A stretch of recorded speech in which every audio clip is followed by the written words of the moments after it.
पंचवनूर्ति फिरू मस्त झूम बराबर झूम झूम बराबर। एक गांव में सीनू अपना एक अंडरग्राउंड रेस्टोरेंट चलाता था। खाने में वो हर तरह की बिरयानी रखता था। मटन बिरयानी, चिकन बिरयानी, दम बिरयानी, फिश बिरयानी, साथ में वो अलग अलग नॉन वेज डिशेस भी बेचता था।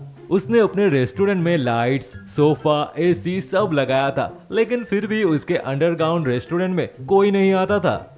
एक दिन सीनू ने सोचा, लोग इन छोटे छोटे ठेले ढाबे की बिरयानी खा लेते हैं, लेकिन मेरे 5 स्टार जैसे अंडरग्राउंड रेस्टोरेंट में कोई नहीं आता। वो पूरा दिन अलग अलग ढाबों पर जाता है, लोगों को खाते देखता है, लेकिन उसे कुछ समझ नहीं आता।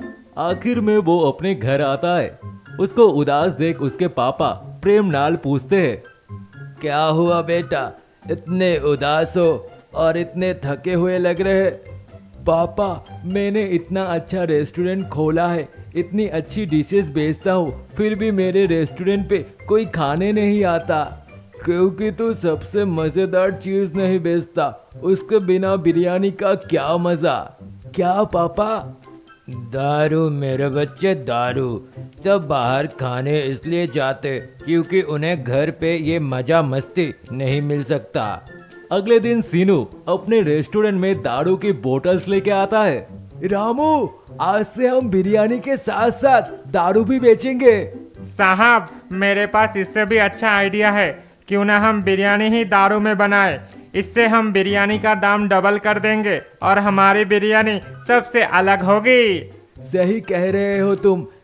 गांव वाले ये बात सुन के बहुत हैरान हो गए। सबको ये जानना था कि आखिर सीनू की बिरयानी में ऐसा क्या था। उस शाम आधे से ज्यादा गांव के आदमी सीनू के अंडरग्राउंड रेस्टोरेंट पर पहुंच गए।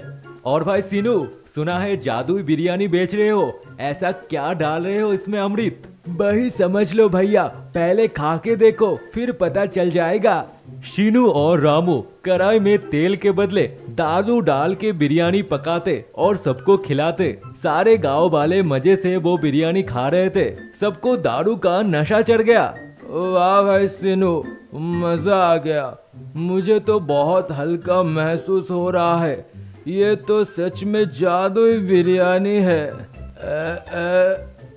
मुझे तो ऐसा लग रहा है जैसे मैं खुशी के मारे उड़ जाऊंगा।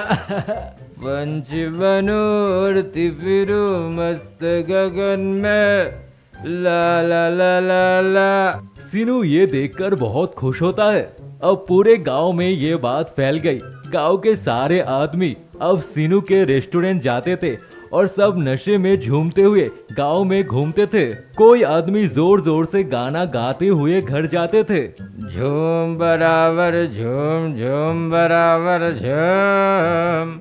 कोई रात में ही बच्चों की तरह नाचने लगते। धीरे धीरे गांव के दूसरे ढाबे और ठेलों पर कोई भी ग्राहक नहीं आता था। ये देख, ढोलू जो गांव में बिरयानी बेचता था, ये सब देख के सोचता, आखिर 15 दिन में ऐसा क्या हो गया कि सारा गांव उस सीनू के बिरयानी के अलावा कुछ नहीं खाते। पता लगाना होगा। ढोलू अपने बेटे बबलू को लेके सीनू के अंडरग्राउंड रेस्टोरेंट जाता है। उस दिन सीनू बाहर नहीं था। रामू ढोलू और उसके बेटे को रेस्टोरेंट में आने देता है। रामू भाई, आज सीनू भाई नहीं है? मालिक दूसरे गांव गए हैं।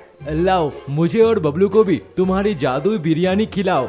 रामू ये नहीं देखता कि बबलू बहुत छोटा था और उसे दारू बिरयानी खिला देता है। ढोलू और बबलू दारू चिकन बिरयानी खा के नशे में आ जाते हैं। वो अपने घर जाते हैं तो ढोलू की बीबी उन्हें देखकर परेशान हो जाती है। क्या हुआ जी बाबू को, ये उल्टियाँ क्यों कर रहा? इसकी तबीयत इतनी खराब है। ढोलू को पता चल जाता है कि बिरयानी में दारू मिलाया हुई थी। हे राम, बबलू ने दारू से बनी बिरयानी खा ली। अगले दिन ढोलू पूरे गांव में ये बात फैला देता है। गांव वालों, आप सब रोज नशे कर रहे हो। सीनू ने मेरे बच्चे को दारू से बनी हुई बिरयानी खिला दी और आप सब भी इस जादुई बिरयानी के चक्कर में रोज रोज दारू का नशे कर रहे हो। क्या सीनू तो पाप कर रहा है। सारे गांव वाले अंडरग्राउंड रेस्टोरेंट जाकर सीनू और रामू की पिटाई करते। मुझे माफ कर दो, मैं दारू बिरयानी नहीं बेचूंगा।